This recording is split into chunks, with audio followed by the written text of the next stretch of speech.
زار باش بینرین پشتوی بینرین بادینان ساد بینرین ایوارا بادینان خوشحال اینجا رکادی امو اینگش نفیکودو پیشکش کرنا برنامه هوا ایوارا بادینان بینران و کوی نزان کو ایوارا بادینان ال روزان انت تا پیشکش کردن رادوید میوان داریا کسانه کی آنچسانه کل ویری گفتگوات بیت کردن چاو گفتگو یا گریدای پروژه و یا انجا گریدای بزاین و زانیاری میوان می روزه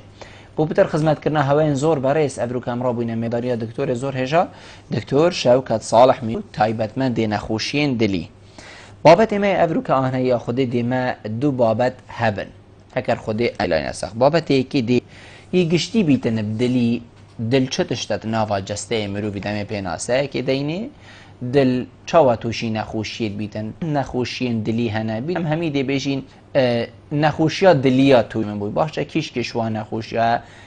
گرنگیا ام بیشین خریا و نخوشیا سرگیان مروی همیا وکیه که یان فرقیا نخوشیا هیا تبریدی دام دهین سر قسطره چتشتکه بو چی خلکی مجید ترسیتن چاواتی تا انجام دان بو کتی تا انجام دان اف بسیاره و چندین بسیارین دین وکی والد گل دکتوری برای سینه گفتگو کرن هینین هجاجی شیم پریاوان جماره بین سرشاشا مدیار هین پیودی مبکن سبارت بابتی اسیویت کم وکی از گل جاراجید بید کم اما بابتی وگری دای بین یعنی نخوشی دلیه که نخوشی که که بیتن دکتور بو تشتکی شروع وکد سر نخوشی دلی بلا پیوندی مبکد و ام دی خدمت وکی دکتور تو گل خیراتی سر چاوا ابرو بو افاره بادینن زور سپاس دکتور ام دست بکی وکی کمه بو بینه را گوتی ام بو بینه را دیار که این که گرنگی دلی ات ناوا کیان مروی داد ناوا جسته مروی داد چه تشتکه؟ بله دیت نامن از بینم دلش گرنگترین اندامه جسته بویدا بلکه به دل جسته نشتن شول کتن چونکو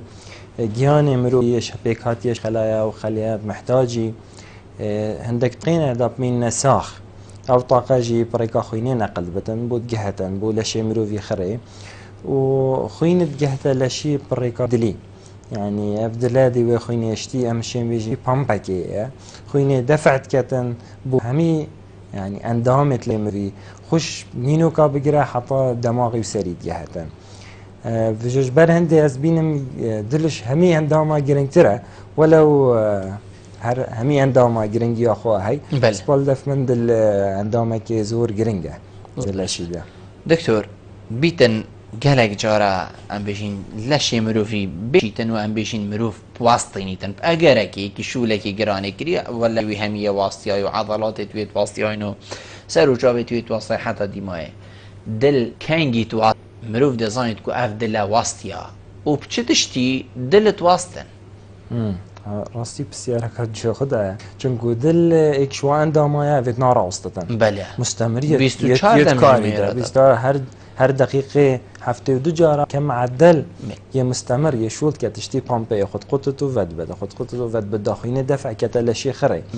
وجه احتمال هک دل قطعانه دا به ما و باشترین استراحت بوی بس دا دلب من تساخن این عینه خدام وید نواستیت بالضبط يعني فيت وانا كاتن ايش بينه مثلا اشتي ايش الدليا فيت مد بجني جلطه افيت شريان بيتينا قرتن اشتي حاجد بن يعني قصيريت شرايين نيدا شيد بتن يعني افش عندك جوره ايشانه تينا مروفي وبابا هر مروفه از ايش تدليش نيكا واسطيان دلي پیدا بتن فيجويتن مروف خو باريزت جوا ايشا او جي قالك فاكتوريت هين يعني بالسبب هندي بيت الدلي جاذبين موصنيا بالدلي افيا هكا ايش هات الدلي هكا هندي مروف محالي بكات شوافا خو باريزتن افيت بالسبب هنديك وايش بيت الدلي دي بتا باشترين بعدهم بودليك ودمين تتصرف من خويا طبيعي ده زور باش دكتور بيتن قال جارا دي ايشك هيت مروفيان هم بيجين مفصل و چويان حتى زاروكا ك هر دو تمنات هم بشین زاروکی و نفسار بچوید بیتن گنجی طاقت اکا زیده تر هبن بو خول برگرتنا نخوشیک هیا کو مروف بشیتن تایبت بو وی تمنی هکر فلان نخوشیل تبو ممکنه یعنی بیت دو توشی ایک نخوشین دلیجی بی پاشی هم دهین سر نخوشین دلی کا چندن کیش نخوشی اوه کو کت نخوشین دلی ایکا دیل مروف تبید استی جالك نخوشية هين بنا سبب هندي يعني أوجد بتأكش فاكتورا كو إيش بتدلي زيتر مثلا فشار خوينه او مروفي تعمد بجني زخطة خوينه هي طبعا عالم بيشتي خلق الكيت بيشتي مروفي زخطة هي بجني زخطة خوينه فشار خوينه او مروفي فشار خوينه هي او بترد معارضنش مش مروفي دي كو ايش الدلي بينه اف مروفي ايش شكري هين افجي ايكش سبب جالك رئيسية ويتجري بتا سبب هندك وايش بين الدلي راستي اف هردو ايشا تقريبا فاكتورك الرئيسينا بو شادلي زيكاتر بيتا مروفي ونفسي وقتي دا جي مروفي چند مروف بعمرت كفتن ان ماستر لي بيتن ام مروفا بتر يه معرضة ايشا دلي بيتا افا امد بيجيني ذبحة ويلطا چونكو عملياتك تلاشيدا چيت بتن كو شراعين دست بيت كان اشتي تصالبه چيت بتن طيند بن العمري بصالية وسردة چند مروف ما ظنت بتن اف عملياته بتر دست كتن وزيادة ترليتن وجن عمري مروفي ماستر بتن اف عملية بترة الجال هندي هكا مروفي وكيما قوتي اف هردو ايشا هبن دي اف عملية زيتر بيشاف دي زيتر ايش المروفي ديار كان الدلي مروفي في قاوة تشتكي دي دار كفتي يعني دي بيجن فلان كس امری خودی کرد بیتن جیه گنجیان تیدا بیتن یعنی 30 سالی آن هم بيجين بيجاك سر 30 سالی دا حتی 45 دی بيجي جالتا كيلي دا همات ناف جهادا مر يعني هم بيجين هوصا مر تشتكي صحيح دكتور يعني ديار بوت هم بيجين دفكوليني ندا كود گنجات يجي دا مروف توشي نخو يكا دلي بيد يا كوجك كو مروف هر اكسر گياني خو بيل دست دادن راستي بسيارة جالك جرين بو چونكو في فترة بيجي قد ناف ما دكتورة دا جدلي دا ما صد ناف خودت قوتي هاچكو جلطة يا بو موديل جحيلة تيتا جحيلة راستي بينم ايش بر هندك سببا ايش زريا العمري زيتر دست بيت كدر مثلا بري هنجي يعني افت 20 صالي 30 صالي حتى 40 صالي زيكاتا نديتن ايكي جلطه چه ببا انت ايش دلي هاد باي بس بانكا في امد بينم بتر بابوي از خود زفرين مو چند اگركا ايكي شويه رئيسي از بيجم نكانشتي بريهن بري 10 ساله و 20 ساله بتر امكانيات زياده بوين بتر ايش تشكيرن بريكا يعني جارك عم كان 40 صالي 5 صالي شنو ديار كدي زيتر دكتور تشخيص كتن او ايك السبب رئيسيه بس يادو ستايل حياتي الكيكي بريني كما تقولي ويسترنايزيشن اوف ذا ايست يعني بتر حياتها مشتي غربيه ليتن الطريقه ورنيدا طريقة شولي دا يعني ولو نكاوا بدل كري مثلا السبورت تشتكي جالك جرينجل دا فوا امت مراحل بداية دا يعني دي برخدايا خلك كياري نشتيا حركة نينا تشكلا جوجارا كيشان جالك دايا خارنكا نيا صحية يعني هيك برخدايا جنجت ما خارنت وايد بوينا خارنا سر شارع هم فيا هم يفتشتا طبعا افت هنيا باش سبب رئيسي قوات كاتن يشد لي في جلطة زيتر الجحيلة ديار كتن اش بريجي جلطة جلك جارة هكبو نخوشي تشيبو هكا مروف يجحيل بتن احتمال جلك بترى يجحيل دي كفتن نشتي ايكي برا هرد زفرة ابوي سببي او ما قوتي اف مسألة امد بيجني تصلب الشرايين كان مروف عمرت كفن اف عملية بترى يعني شو مثلا هيك عمري حفتي صالي بتن شرياني تو بيتشك الطنق بين اش برفي عمليات شريان خو اشتي چقد دنا ايدو هيك شريانك هاتا قرتن احتمال چقد بود زفرن دخين دنا ايدو دي بتا جلطة بس وليناتن كوب كافت رأسا جحيلة افتشتانينا احتمال عملياتش نيادة سبيكري بس جبرنت اجركا اكش اجرت رئيسي مثلا ستريسا نكا ظروفت نكا خلفت تيدا راحت مثلا انت راحتي راحتني احتمال اسلوب حياتي عن افكترت نكاتي دات بورتن يتشيت اقتصادي بنت همي سبب بدا ستريس كل سر احتمال بك تضيقك بس بدا سبب بتا جلطه وي اف تشقنينن بيجي قال قفا بو جلطه دي بتا جلطه كمازن وعاده هيك جلطه بتن بيجن بتر يعني جبيست حتى سيها الصدي اتمرن بريب جهنا خستي شنكو دلوات راوسطه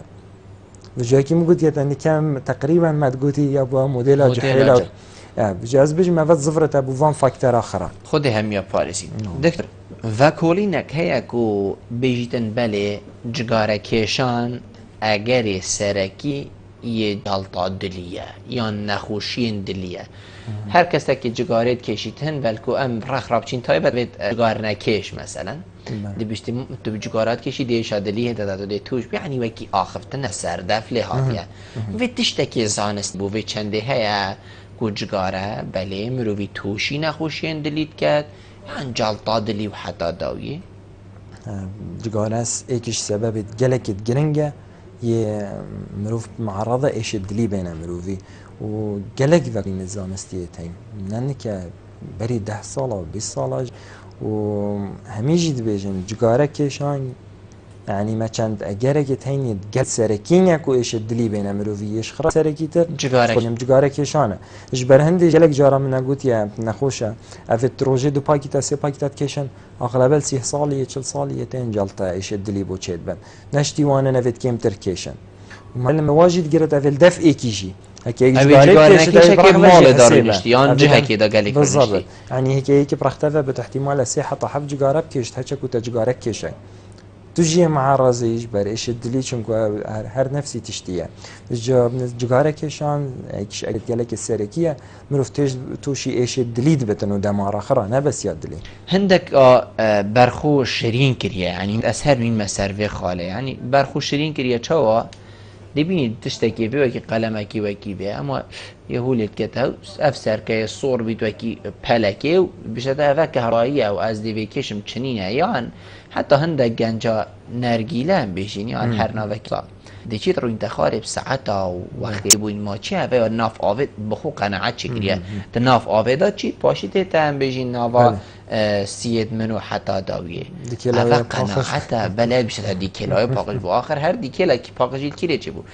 اوه قناعتا دکتور یان اوه فعلا تشتکی و سرقیانا بیناوی جگاره ازشین یا کهربایی نرگیله دا دگل جگاره تیتنی اوه کو اف خلکه همید کشید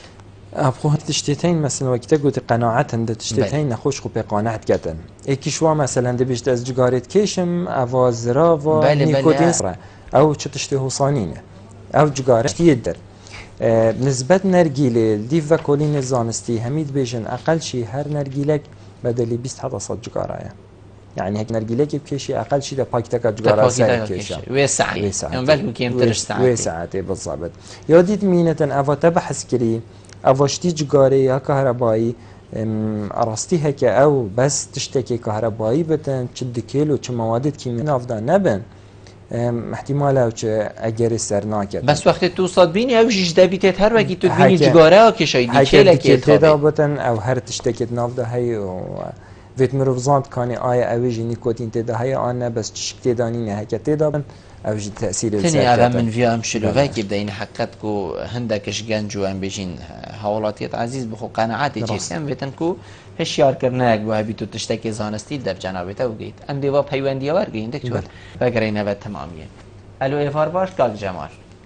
الو كاك بلبل ايفارتا جيبازة سوشتت كم خير سنة بلاك جرم آرستاي دكتور شاوكرمي رود كم خير بيت ببادي نصا زور سپاس كرم كاك جمال بله سوالات بسیار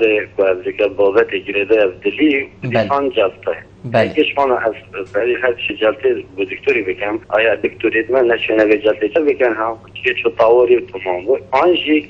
بوچی همی گوه جلطه دینن اگر آن اشتری اگه شما کاک جمال خلاص از باشی پیوندی برنامه ببوره ام دی پیوندی ها دیو داورگری الو ایوار باش کاک خدر ایوار باش دنگی کاک خدری پیچک بلند کن حوالا ایوار باش سرچاوا باش فرمو خیر هاتنا روشب کتو کن زور سپاس فرمو او عيالي من دلي بالا او فتح كات بالا بله عيالي من فقط بالا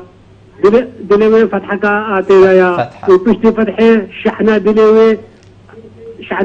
زيدايا بله بس التلفون يقول كاك خدر أما راجعين بعد دكتور أمين علاج الدماء بس علاجه وين مثل ورنينا يا شيخ. بله عمري چند عمر؟ عمري 42 سال. 42 ساله بله. عمري 42 سال. بله. زور سپاس بوده کاک خدر. بله. ام دی پاشی برسوا کاک جمالی دما پیوندی مد کتفه دا درستاهی کاک جمالی بگی. دکتور ام دی برسوا حوال خدری دین بحثین کتشتی فتحه دلیده های عیالی و جیوی 42 ساله احنا دلیجی زیده یا. بله. أبخو فتحة دليدا يعني أبى تشتزك معك دايا أغلبنا خوشادا دو نوعية فتحات هين چونكو دل اشتي بيكاتية وي اشتي چهار دورايات ناف بينايك دا هم دبجني أذين أنجيجويتش وبطين فيجا أف نوعية عادة بشتي عمري بسياسي صالي يعني عمري مازنا ديار كتن أو بارا بتر أو فتحات ناف بينا جويتش كدليدا يعني ناف بينا هردو أذينا دا اويجي علاجه هيدي من تلدي فتحي كان جوري فتحي وايا اف فتحه يا محتاجه تقرتن انا قرت نويجي بدو سيركات تكرم بريكا قسطريج تكرم بريكا سينك ذكرنيجي نسبة مثلا شحنات اللي زيادة احتمال بتر وقصداوية بعد القطانوية زيادة بالضبط افمرو في فتحه هين الدليدا هكذا يعني جالك درنك هاتا بردستي نوجداري احتمال ياش هندي دركتي بيت عملي كرن امد بجني ارتفاع ضغط الرئوي تشيد بتن او كي تشتكي لش بخوتشت كتن دل قطاني بو تشيد كتن زيادات بتهنجي من سر درمانه بتني راستي بس بافد فيتن مباوره هكا نوجداري ديتي هلا سر درمانه و ايكش دوايا انا محتاجك وبو بجرن بس دي هل سر درمانه انجيا يعني درنگه هاتي ياش عمليات دركتي هنگي برارة سريجي ديمينة درمان چونكو هكا جلك بسرفة شوبتن عمليات توينين من الفيري ونورو بريت ما هنگي في السنگيو بيتا بكرن دلبسي هاوا بيتا بدل زور باشا كاك خدر باشي تو شي سردانا دكتوري بكي بو بتر شلو فكرنا دكتور توركي جالك جرانك بيتن جالكش هوالو برادرين ما حتى جي ترسك جيها بيتن جالك جسد بيجي ورزشي بكبو فلان ايش باشا ورزشي بكبو هما جسدي تقري باشا ورزشي بكبو هزرات باشا حتى داغي ابي توشي نخوشي دلي بوين يعني ورزش بوي درسته يان جورين ورزشي كاين داس نشان كرد ابخو بومروفي يعني همي كسا ايشاد لي هيو ني ورزش یا باشه هکه خدانی چی بدلین بن ورزش ایکش وان فکترید گلکت سرکیه خدان خوب پارزتنش ایش دلی بس هن خوشی ایش دلی هبتن او دمینتن که چه جور ایش دلی هیا بس هکه ام گشتی بیجین خو اف نخوشت ایش دیجی هین مثلا نوشتی جلطه هین خو علاج کری دل جالك ضعيف نبويا امد بجني دي جورك ورزشي كي يعني ام عندك جاران بين فحصا امد بين جهدين ساقيت وسطين بيجكي بشتينجي قرار الدين ايا بدي تحمل كتن ورزشي بكتن يبر دوام بتن انا بس بشي وجشتي ورزش يا باشا بو همي كساول قال يعني خوشين ايشين دليجي هين اجبلي هندك نخوشه طبعا يتيشين دلي افد دلي واجا ضعيف افيت قال عندك نوعية صمامات هين فرهبن امد بجني دي ورزشي كي مثلا سر بيت خو ايوتشي دي مثلا روجي كيلومتر كي نيف كيلومتر كي ايوتشي دا طاقاوي بيچكي زيدا بتن شريان تويد بچيك ماستر ليبن بهناي فرهتر ليبتن بس باهم عندك شندليت هينم بجنا نخوشي هنديش تبيتن يعني تشتت وسطيان تيدا فيتن نكتن زور باش ام دي بهر دو بيوندي وردين دكتور فكرنا كاك دخيل ايوار باش ايوار باش سرچاوید مکاک دخیل خیر هاتنا میوانی تتیم زور سپاس برا بيز احمد نجي بسيارة كان بيصير شيء میوانی تبکم فرمو صافي هردجي نسبة من أس عمري من 6 سنة تقريبا يذكر بالسنة يا دين جانا مفاجأة عندنا الدنيا من إيشا ما دين ما كانت تشتكي راسي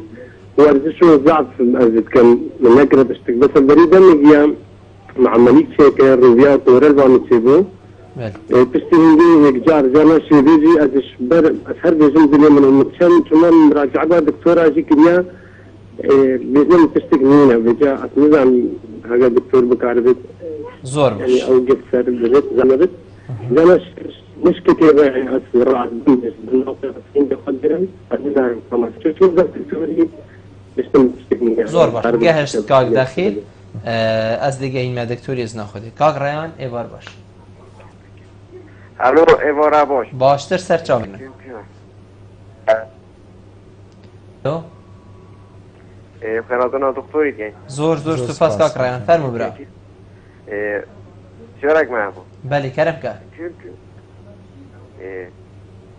اره بخور نتیزی کاریگری خود سردری هیا بله و خواهین هیزیه بله او اگر مروشه سه جگره که کشیدن اره بده چند کاریگری خواهی سردری سه جگاره روژه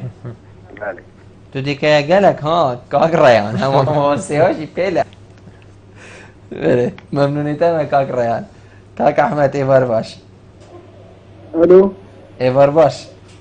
باش سرچا بدین کرم که سسری من زور سپاس خیراتنا دکتوری جان زور سپاس کاک فرمو برا مقصارة جناب يعني فرمو كورونا عملي شات فعلا بله دارا او درا خالي كمان زجناني به مال دفي جرات خود بس من نشاط دكتورانه كده كاچه چه انا مد دكتور مارون كده اگر تو دوباره کاک احمد استایی نگشته من كورونا جي شات فعلا 4 سال 6 سال بله مرام فيها او برا خودانا بگید که مال دشتانم کرونا جلو دلیت خود بس من نشاط نوشتارانه گیره بله جیره تشکای آنه دکتر مارون کرد ممنونیتم زور سپاس دی برسف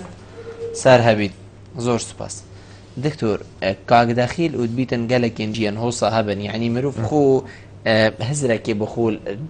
جهل شيخو چه كده بيجي باس هزر دلي مني تشيد اسزر كم جاوید من باش نابينن وحتى ديمان اسزر كم استشتاج بير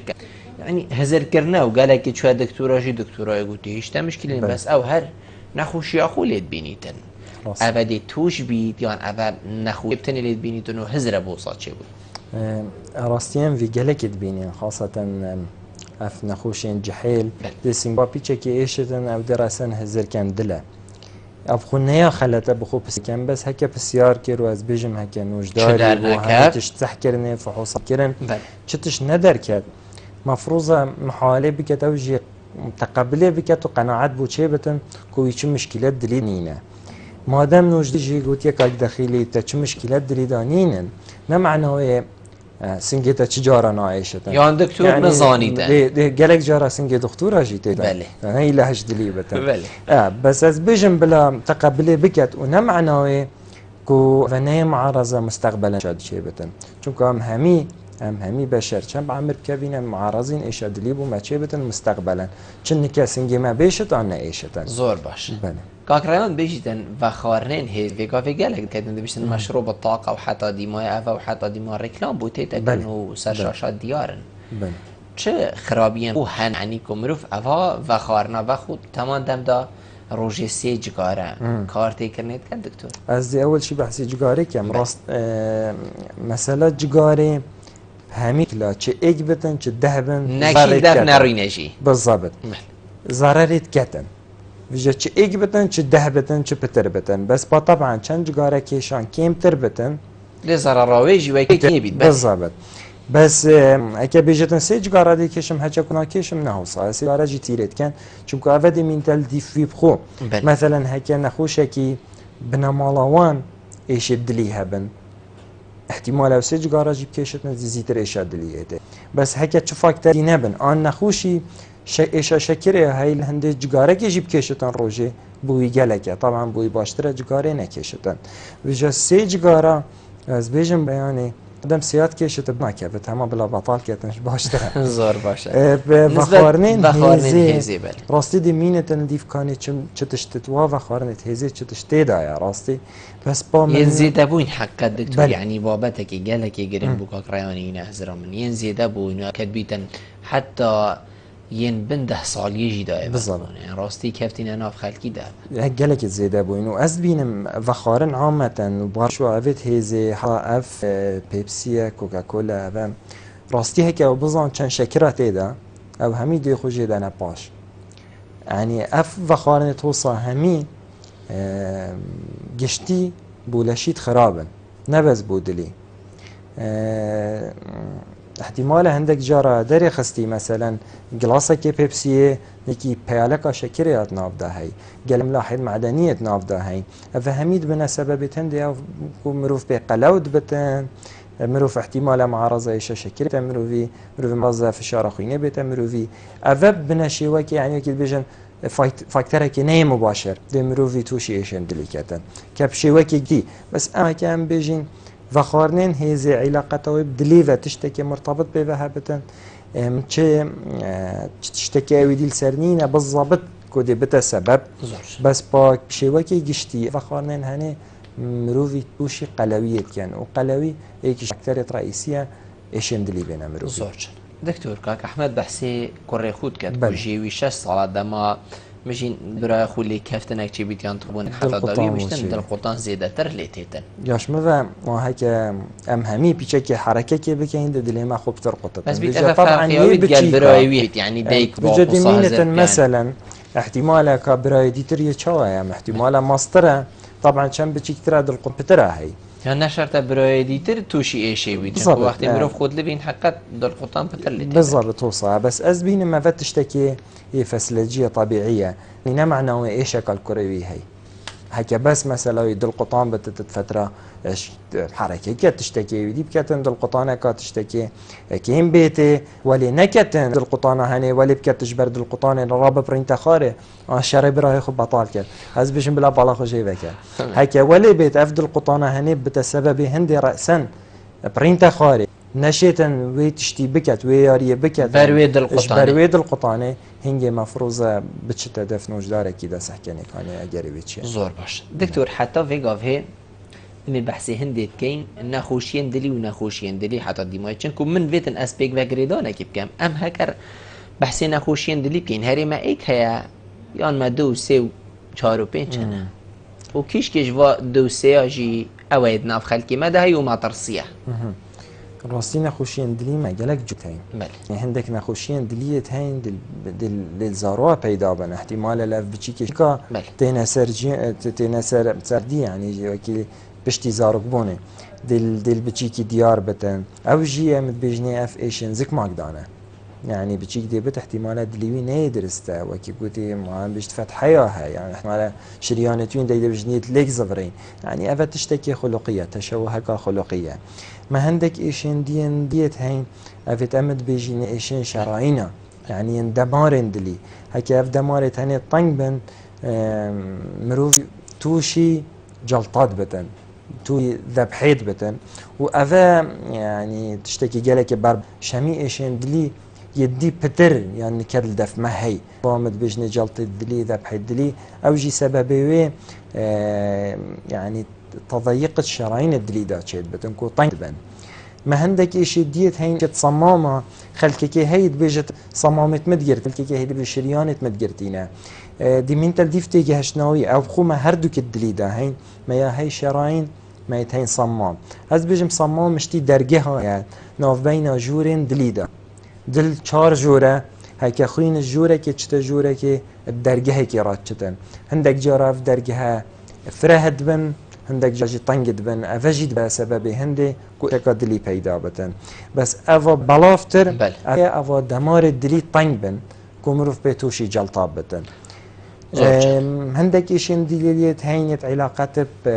عضلات دلي بخوفه هين چونكو ما قلتي دلشتي بامبا كي مستمر شول كات هكا اف بامبا هني ضعيف بتن تصبه بتن افدي بتدل ضعيف بون افيش جالك سببت هين ما ايشن دليين هين علاقات بكهرباء دلي هي يعني اشتي كهرباء كي هي اشتي تاسيس كهرباء ده هي يعني دي دس بك طب خو خد قطتن عندك جاره عندك مروفا اشتي تيلكاز ده هي اما كي بو وصفت كاين دي القطان هبتن افهني يعني عندك ايش دلينا بجد مينه ديف كانت جوري ايشيا بس ما شيوكي جشتي ما جالك ايشين هين بس ياش خرابر بلافتر افيان بجنيات جلطه وذبحه زور باش دور قسطره نخوشیات دلیه قسطره فحص کنوش دارد کن قسطره چاره سریع کد کن قسطره چه تشتکه ام دی توری دوی بحث قسطره که این هگر ما دمجیما مهندک بسیار دیجانه دیوا بسیارا برسه و اول جناب تور گرین لیپش عمل نافبره ودگره گلوه من بینران پشتی نافبره تمامی ایوار آبادی نانه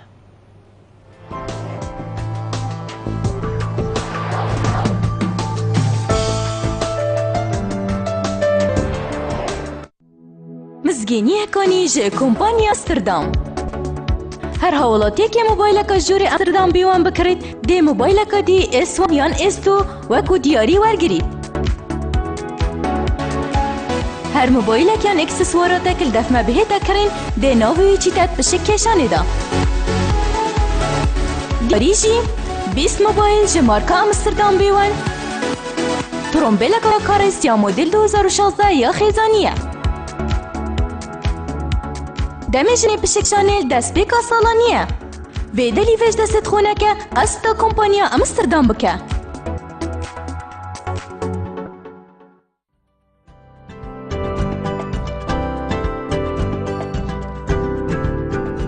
بو ریکلام کرنه لی کانال بونان سات پیوندی وانجو مرانیان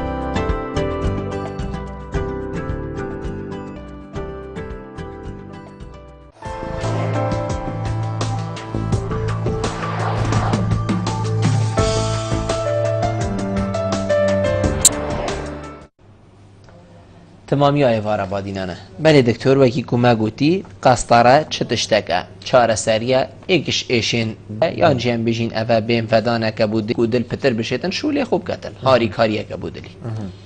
بله بالنسبه بابت قسطره دلی راستی بابت که یعنی گلک گرنگه چون بیم که قسطره گلک بلا و مال خلت تید گهتن کانی قسطره چه تشته قسطره مشين بيجين ابخو تت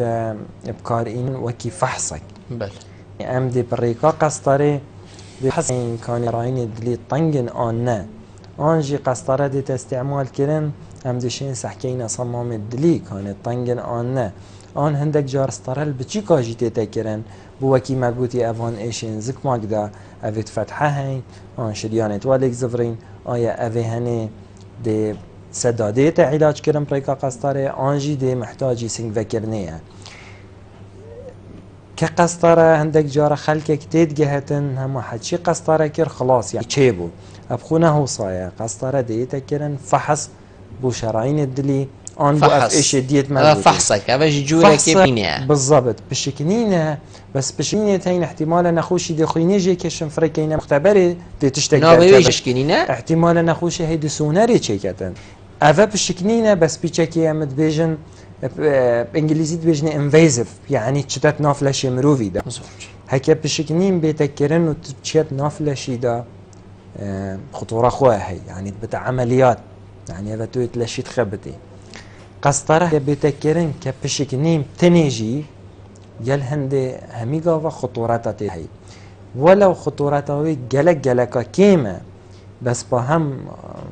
نخوش معرضه كو مشاكل بشتي قسطره تشيبن تشتكي جلك كيما بس مثلا قسطره تشتا بتتكر دريكا احتمال تتريكا دستي راي تكرن احتمال تتريكا راني راي تكرن درزیکه که اشتی کانیولا کازرا و دیکنه دماره دا بله او دماره یا مرتبطه بدلیوه هم دوی دماره راسونده که بین چینه سر دل و دوی دلی درمانه که کینه تیده نباشیا قسطری چه تشته حکم مروف آن نخوش نه محتاج بتن برا قسطره نه ایده کرن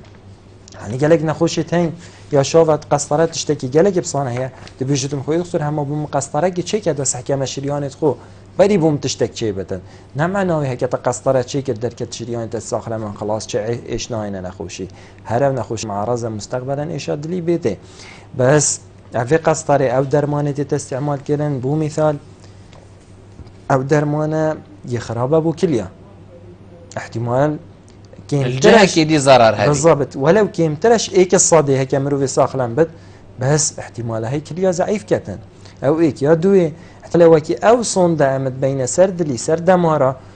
احتمال رح نادرس بس صوندا خلت في كد الشريان شقتن وافيا تشي بويجي والدنيا خري تشد بتن باشترين ولات الجهان يجي يا تشي بو يا ميديت يجي قسطره كري دمار يا درس بو بس قسطره تشتكل دماري هاتي يتمجبور بون شبكه الداناين بالون الداناين حتى رابين او مضافات علاج كري جبر هندي قسطره بخلكه كي دابت زانن بشكنينه بس همان شيء وقسطره استعمال كرن بو علاج يجي مثلا هكا مديد شرياني ايكي طنجه آن ایکی جاکا بو چه بوی نفسی قسطره ام دی چین چلی که این دی بو پشکنینه چه که این دی سحکینه کانه چند دمار گرتینه هکه در که دماره که گرتیه آن دود گرتینه دیف پیتویا نوشی دی پاشی قسطره ایت استعمال کرن دی هر نفسی که سونده که پیچه که ماستر دی بالونا بین شبکا بین طریقا قسطره را دی بودان بس اندک جارا خلق دی اینه دفمه دی بیجن ما قسطره کری و دمارت منید و راست قسطره دمار نافع بن بله اوید باش بزانن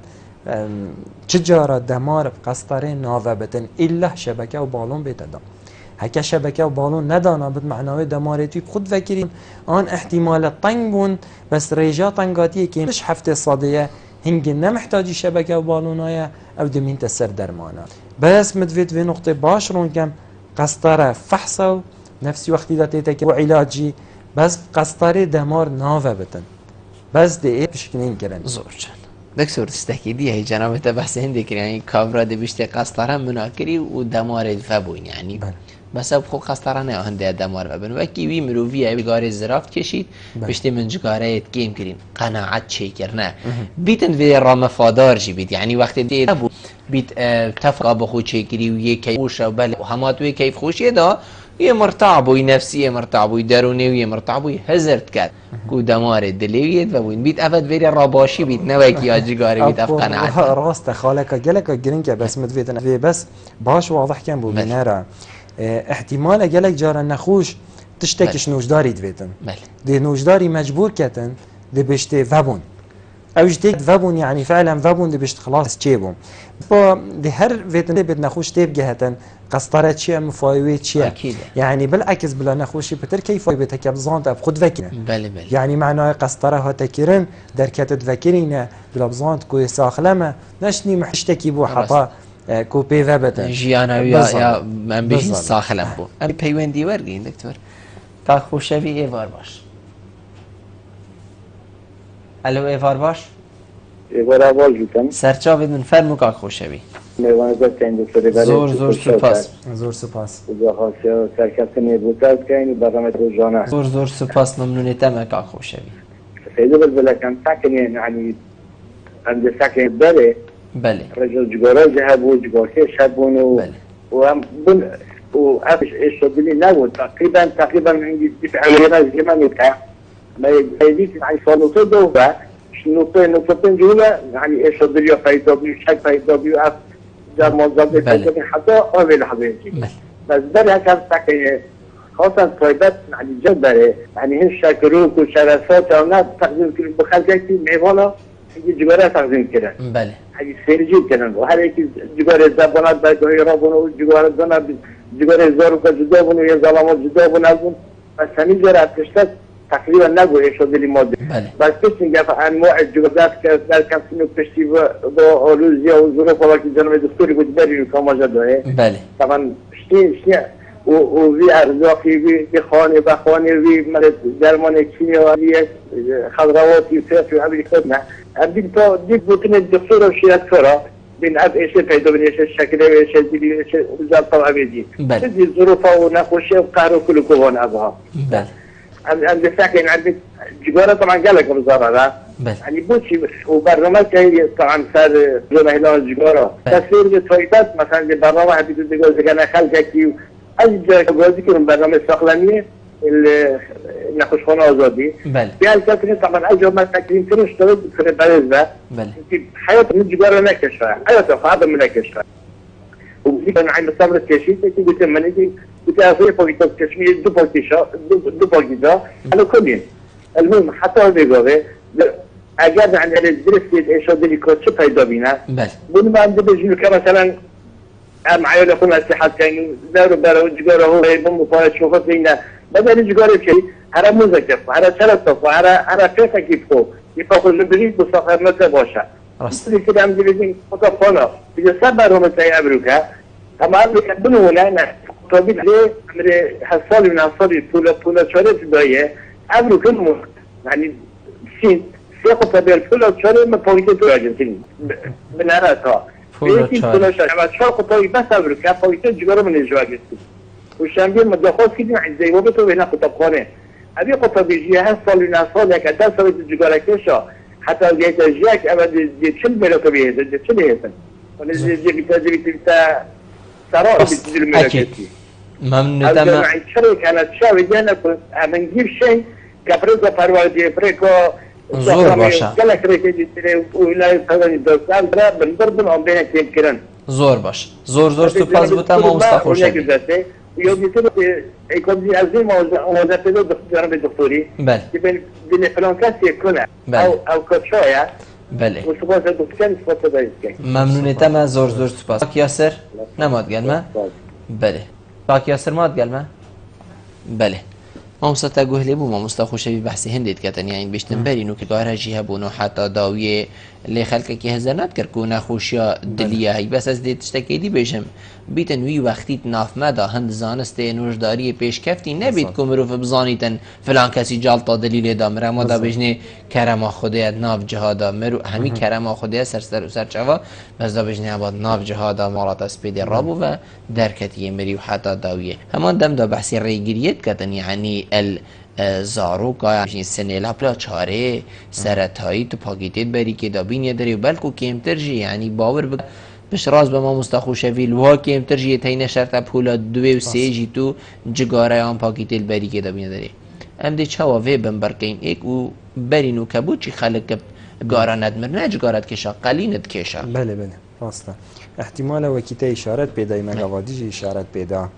و برینی که وکیتا گوتی زانس نگهش بو هنده يعني احتمالا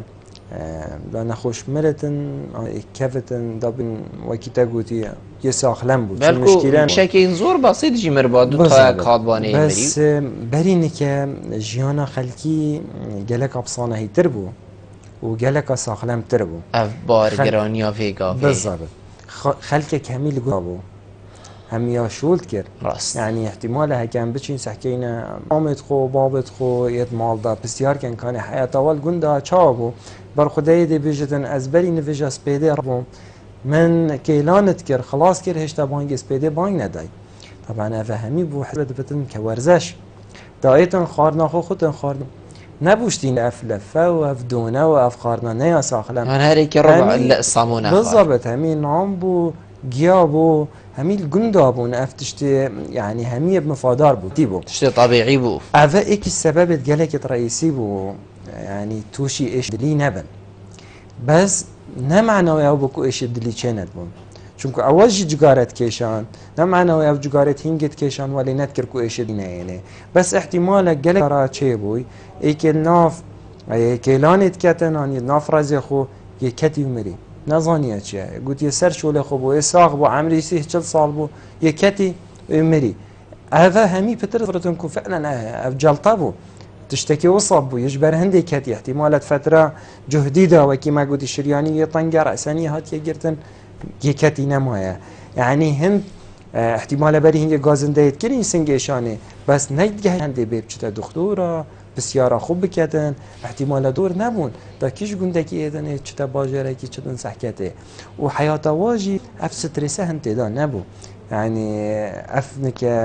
زحمتي خلق كتبين تنت حياتات معيشتي دا الظروفات شري وفاتش دا هنجي هند افتشتنا بهرك الجند خبو شغل خد كر خارنا خد خار افهميت بونا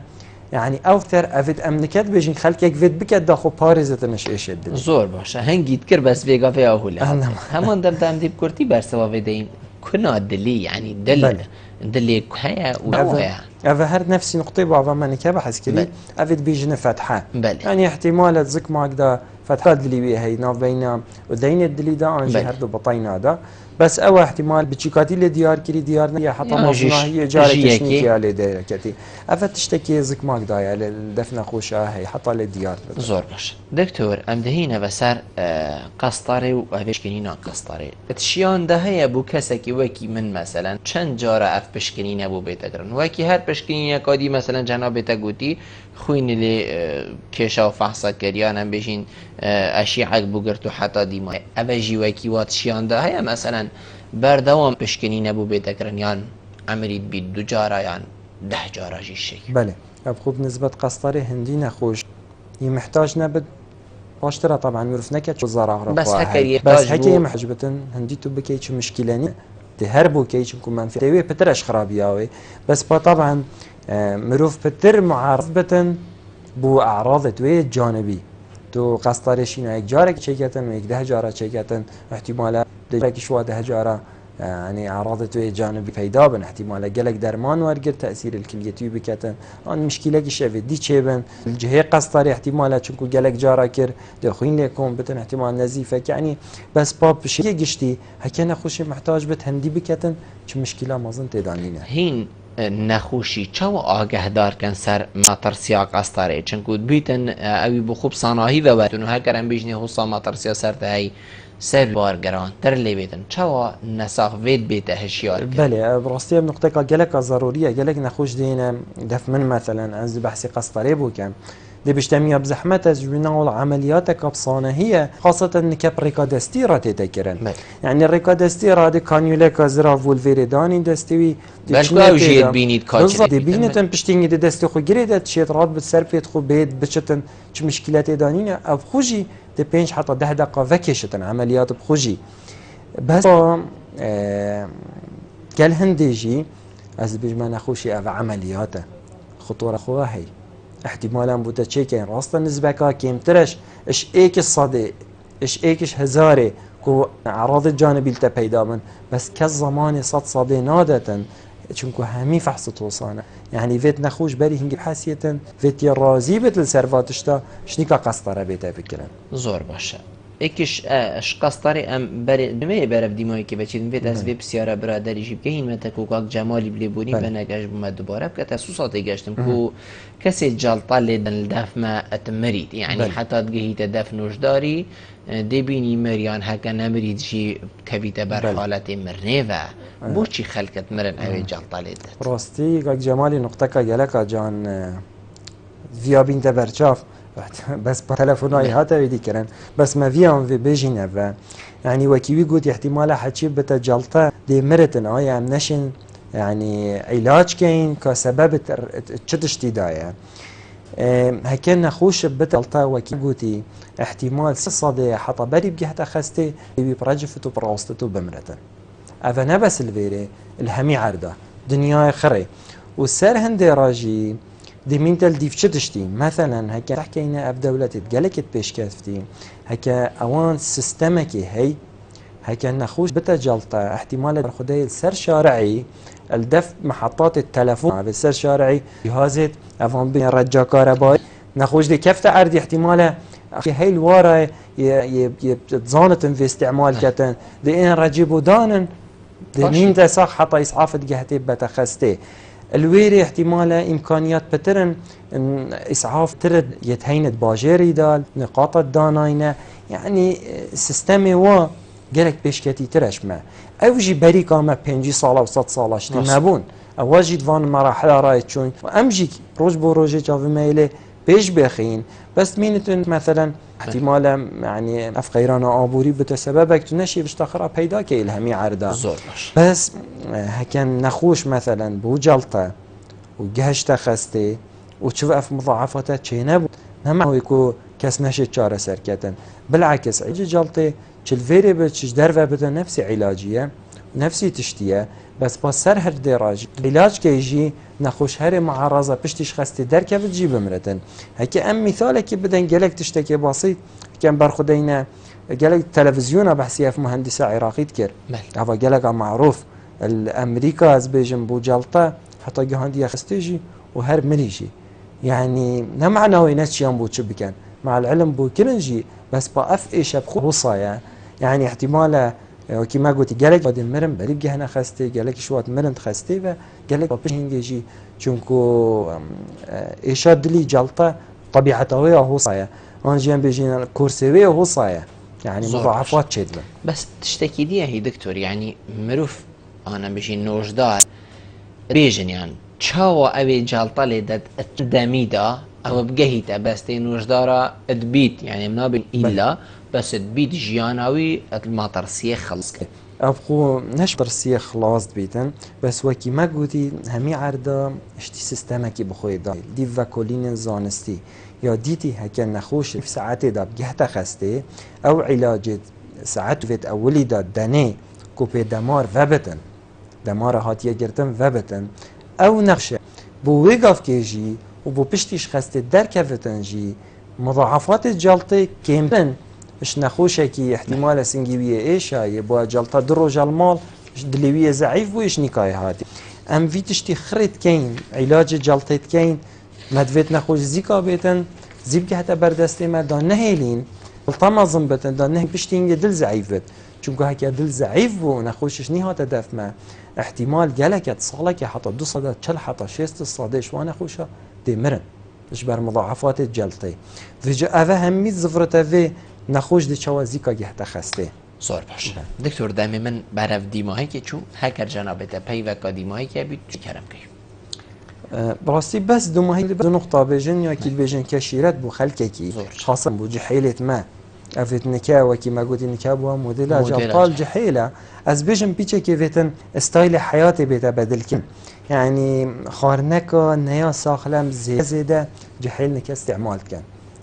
يا دویم دی بر خدای جحیلت مهمیت بوینه واقعا نرگیلا هر شف هر یک نرگیلا که 2 ساعته که 2 ساعت نرگیلا رینشتیه پیه که سر پیه کرام اوه گلک تشتکی خلطه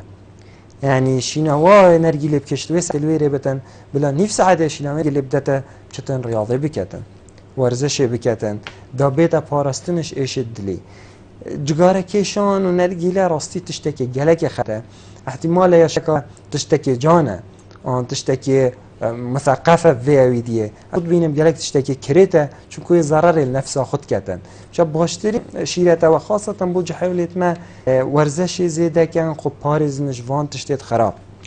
دکتر زور سپاس بو جناب تکوتو میوان بوی گلمه روی نگلتا جه سفرازیه زور سپاس بو تقدیر برنامه ممنون ولی بینرین هجا و خوشتوی به چنده هم گشت ندیمه های که خلق عبروک های برنامه های ایوار بادینان هیبید کم امشبین پیچک ما خدمت هوایم برس کرد حتی موهین و خلق کادیج برنامه جیر چفدیری خدای مازن دام بخاطر